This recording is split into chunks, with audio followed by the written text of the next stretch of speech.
ஒரு டேஸ்டியான பள்ளிப்பாளைய சிக்கன் செய்கிறதுக்கு 1/2 கிலோ சிக்கனுக்கு 6 பச்சை மிளகாயும் 15 சின்ன வெங்காயம் எடுத்துக்கலாம். இதை ஒரு மிக்ஸி ஜாரில் 1 2 அரைச்சி வச்சுக்குவோம். ஒரு உரலில் இஞ்சி பூண்டும் நல்லா தட்டி வச்சுக்குவோம். தேவையான அளவு இஞ்சி பூண்டு எடுத்து தட்டி வச்சுக்கலாம்.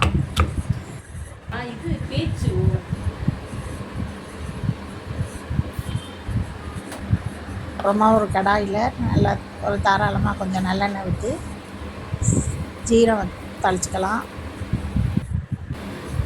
ஜீரகம் பொரிஞ்சோன்னே பச்சை கருவேப்பிலை சேர்த்துக்கலாம்.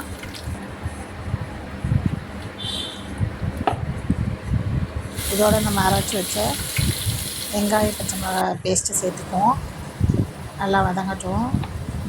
அது கூட இடித்து வச்சுருக்க இஞ்சி பூண்டு பேஸ்ட்டு சேர்த்துக்கலாம்.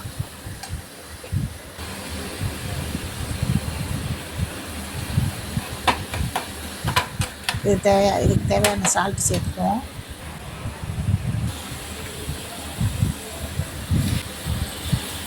அப்புறமா நம்ம வாஷ் பண்ணி வச்சுருக்க சிக்கன் இதில் சேர்த்துக்குவோம்.